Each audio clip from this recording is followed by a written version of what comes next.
rivojlantirish soatini navbatdagi mashg'ulotlarni boshlaymiz. Bugungi mavzuyimiz sizlar bilan gaplashadigan mavzuyimiz boshlang'ich sinflarda darslarni samarali rejalashtirish va ta'limda universal dizayn haqida mavzusida sizlar bilan gaplashamiz. Hozir diqqatingizni mana shu rasmga qaratasiz. Demak, mana shu bola suvdan o'tyapti. O'tish uchun nima to'sqinlik qilyapti? Oqimli yo'q, o'tadigan kishi asasi yo'q, tariq qirg'oqqa. Yaxshi. Yana qanaqa Suvning to'lqini. Suvning to'lqini demak bolani suvdan o'tishiga xalaqit qilyapti. Yaxshi, yana qarshi yo'nalishiga xalaqit beryapti. juda zo'r. Yaxshi, yana ustozlar fikringiz. Katta toshlar. Ha, toshlar ham demak Ostida toshlar bolani o'tishiga to'sqinlik qiladi. Yana aqli yetyapti, shu yerdan o'ta olmasligi, shuning uchun o'tmaymiz. yaxshi, yana Boshingga nima ish tushsa, o'sha boshiga tushadi-ku nima ish. O'shani qilishga majbursan, boshiga tushgan ishga. Bunga majbur bo'ldi shundan o'tishga. Demak, u nima qilib bo'lsa ham shundan o'tish kerak. Yo'l topish kerak. yo'l topishimiz kerak. Demak, o'sha oldimizga qo'ygan maqsadimizga erishishimiz uchun ham albatta o'sha qaysi qiyinchilik bo'lsa, o'sha qiyinchilikni yengib o'tishga harakat qilishimiz kerak ustoz.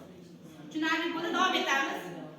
Xo'p, ketdik, jarayonimiz ketyapti. Demak, o'quv qurollaridan ruchkani oladigan bo'lsak, masalan, ruchkani uchki qismi atrofga qaraganda nimaga qiyoslashimiz mumkin? Masalan, qani ignaga, barakalla. Yana sirkuluvchiga, yaxshi, yana barakalla, yaxshi, yana mixga, barikki uchiga, to'g'ri, yaxshi, yana qalamni uchi, yana mo'y qalamni uchi, yaxshi, yana O'sha bitta masalan hozir uchini qiyoslayapmiz-da, lekin o'sha mana ma'lum hikoyani o'qib, o'sha do'ppini anaqa nazarda tutib anaqa qilsa, o'sha bitta ruchka bilan masalan biz oddiy siyoh anaqasini qaraymiz-da, masalan bola o'ynasa siyoh chiqib ketsa hamma joyi kirib bo'ladi, ushishimiz mumkin. Lekin o'sha bitta siyoh bilan mana hozir men hikoyani o'qib anaqa qilyapman-da, ichingizdagi bor narsani ko'rsatib bera olishimiz mumkin ekan. Fikrimizni, o'zimizda kechayotgan hissiyotni yoki mana shu ish jarayonimizni faqatgina narsalarga o'xshatish emas, o'sha hamma narsani ko'rsatib berish. ichimizdagi his-tuyg'ularni chiqarib berishimiz ham mumkin. Qog'ozga bitta shu uch bilan bitta temir va bitta shu suyuqlik bilan-da. suyuqlik bilan juda ham chiroyli fikr bo'ldi. Yaxshi, davom etamiz. Do'ppini oladigan bo'lsak, masalan, uning naqshlarini biz ruchka bilan qalam bilan chizganda qalamning uchi ham uchliligini bildiradi va do'ppining naqshi ham uchligiga bildiradi. Juda Aylanib kelganda biz uni o'ylab qarasak, o'zimizning milliylikka boramiz. Haligi rubob ham, uni chaladigan ham, uni uchi borligi ham hammasi aylanib kelganda o'zimizning milliyligimizni eslatib o'tadi. Juda ham yaxshi, juda chiroyli fikr bo'ldi. Keling ustozlar, mana shu ustozimning fikridan kelib chiqqan holatda hozir do'ppini yasash jarayonini uchun demak bir balo qog'oz, ya'ni rangli qog'oz olib olgansiz. Jarayonni boshlaymiz. Demak, mana buni ikki bo'lamiz. Buklaymiz. Istaganiga, kiyimachakni olib ketdi joydan. Buklayib kiyib buklab olamiz. Teng buklab oling. Buklaying, shu holatda mana shunday holatda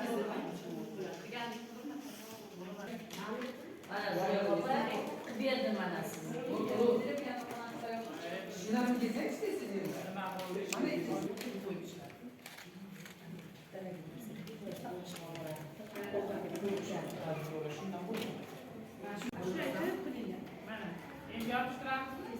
Xo'p, yasabuni ustozlarimiz marhamat, qani o'zingizlar do'ppinglar bilan birgalikda chiqamiz. Qani kim bo'ldi? Chiqamiz. Qani, yaxshi. Bir qator chiqib olamiz, qani.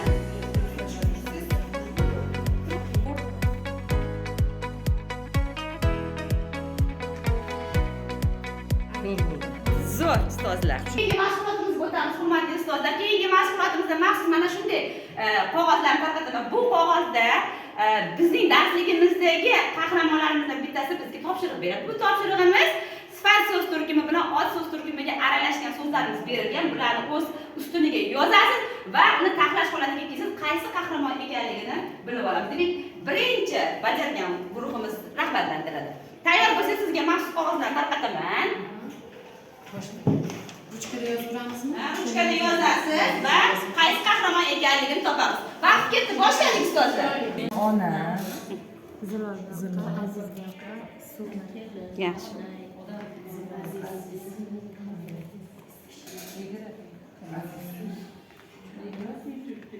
o'tloq.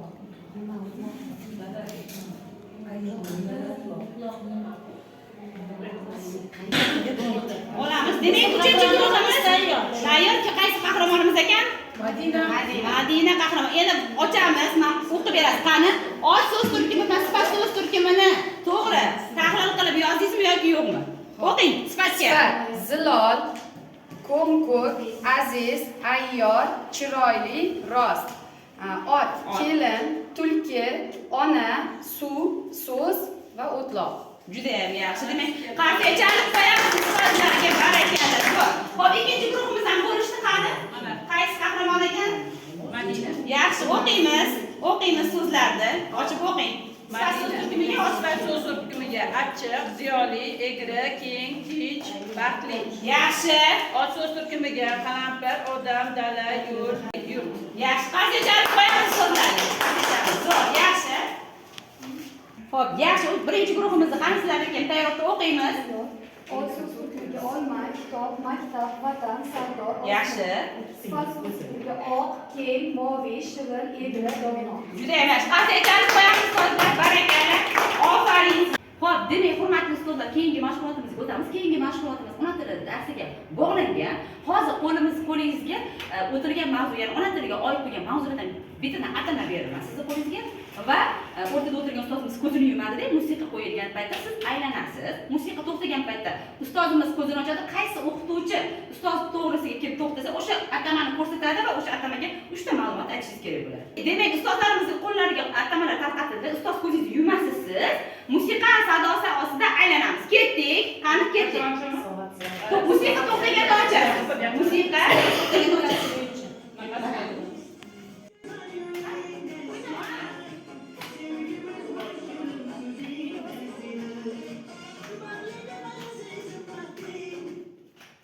Demak, ustozimiz Shohiddin ustoz to'xtadi. Demak, Shohiddin siz ko'rsatasiz.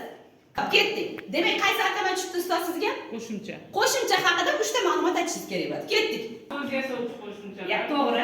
O'zaro bog'liq. Yaxshi. Egalik qo'shimchalar. Qartaychalarimiz ustozga, juda yaxshi. Ustozga qartaychalarimiz rahmat kartochka sizga. Joyingizga o'tirasiz, bu ustoz o'rniga o'tiradi. O'tiring. Ketdik, davom etamiz.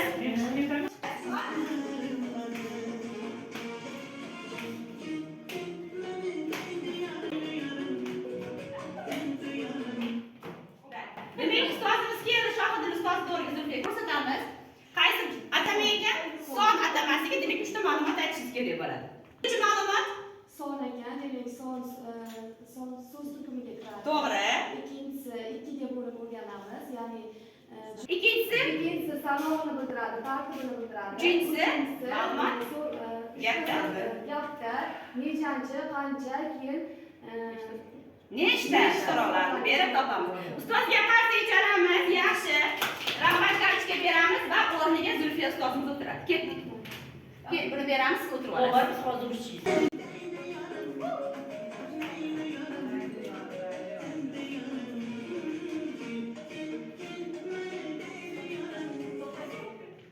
Xo'p, demak, Zulfiya ustozimizga Oygul opa qaysi atama ekan? Bo'g'in. Bo'g'in atamasi haqida 3 ta ma'lumot aytishingiz kerak bo'ladi. Birinchi ma'lumotimiz bo'g'in haqida. Hop, bo'g'indan so'zlar hosil bo'ladi. Birinchisi. Ikkinchi ma'lumotimiz, ya'ni uli tovushlar bo'g'in hosil qiladi. Yaxshi, uchinchisi. Keyingisi ochiq va yopiq bo'g'indan iborat bo'ladi. Juda ham yaxshi. Ustozga qartaychalik qo'yamiz. Rahmat kartochkani beramiz va o'rniga Oygul opa ustoz siz o'tirasiz. Ketdik. Davom etamiz. Xo'p, davom etamiz.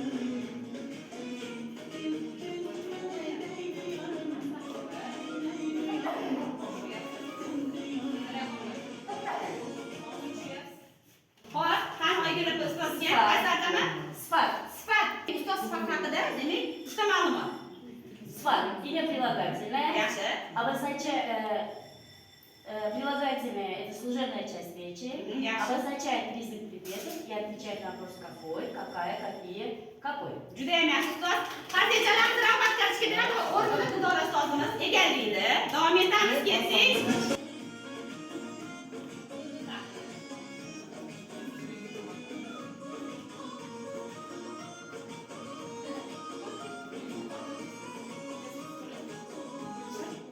Xo'p, demak, Didora ustozimizga Zulfumar ustoz to'g'ri keldi. Qani qaysi atama ekan? Fe'l so'z turkumi. Fe'lda 3 ta zamon bor, o'tgan zamon, hozirgi zamon, kelasi zamon. Yaxshi. Kelar bo'lishli va bo'lishsiz bo'ladi. Juda ham Nima yaxshi. qildi, nima qilmoqchi, nima qilyapti so'rovga javob bo'ladi. Juda ham chiroyli to'liq ma'lumot bo'ldi. Rag'bat kamishlarni berib, o'rtacha boshqa ustozimiz egallaydi. Davom etamiz.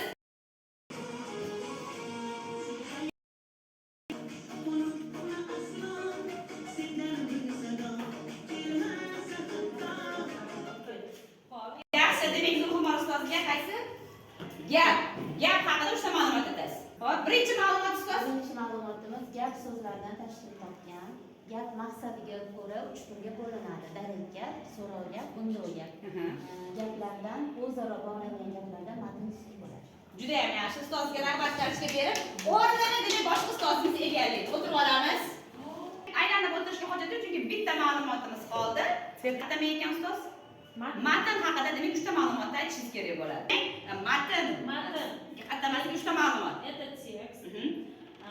Текст состоит из 2 и более предложений. Текст имеет заголовок. В тексте все предложения связаны по смыслу. И бывает 3 вида текста, 3 типа текста: повествовательное, рассуждение и описание. Juda ham yaxshi. Ustozga qarshi chalib qo'yamiz. Demak, ustoz bugungi o'quv seminarimizdagi o'zingizni xulosangiz, fikringiz marhamat. Bugungi darsimiz mavzusi bo'yicha boshlang'ich sinflarda darslarni samarali rejalashtirish mavzusi bo'ldi. Shu mavzuga oid ko'plab ma'lumotlarga ega bo'ldim. Darslarimizni qay tartibda rejalashtirish va do'ppi metodini qo'llashni bizga ustozimiz o'rgatdilar.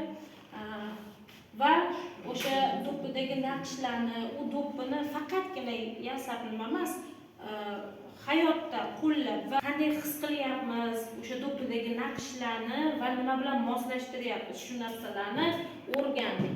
Masalan, shu do'ppimizni mening sevimli kitobim bilan moslashtirdik. Sevimli musiqa asarim bilan moslashtirdik. Mening ruchkam bilan moslashtirdik. Yaxshi, marhamat. Keyin seminarimizdan xulosangiz, marhamat ustoz. Bugungi kasbiy rivojlanish soat seminaridan o'zim olgan taassurotlarimni kelsak, bugungi mavzumiz ta'limda universal dizayn ekan. Demak, ta'limda universal dizayn deganda nimani tushunamiz? Bu har tomonlama ta'limdagi dizaynimiz chiroyli, ko'rgazmali qurollardan iborat bo'lganligi emas. Mana hozir ustozlar bilan birga mana shu qo'limdagi do'ppi maketini yasadik, juda ham chiroyli. Biz mana shu bitta do'ppida o'quvchilarda juda ko'p narsani rivojlantirishimiz mumkin ekan. Mana shu do'ppini yasash jarayonimizda shu kasbiy rivojlanish soatini o'tayotgan ustozimiz Lobar opa ham mana shu oddiy qalampir nusxa mana shu naqshlarga e'tibor bersak, shuni ayrim ustozlarimiz teskari qilib yopishtirib qo'ydikda. Lekin o'sha mana shu san'at asari hisoblanganligi uchun o'shani ham o'zini to'g'ri yopishtirish yo'nalishi bor. Ta'limdagi universal dizayn deganda men masalan o'zimga shuni tushundimda. Har tomonlama chiroyli nimadir. Bugungi kasbiy rivojlanish soatidan o'zimga juda ham ko'p ma'lumot oldim va uni dars jarayonida har bir o'quvchimni qo'llab ko'raman degan niyat qo'ydim o'zimga. Rahmat.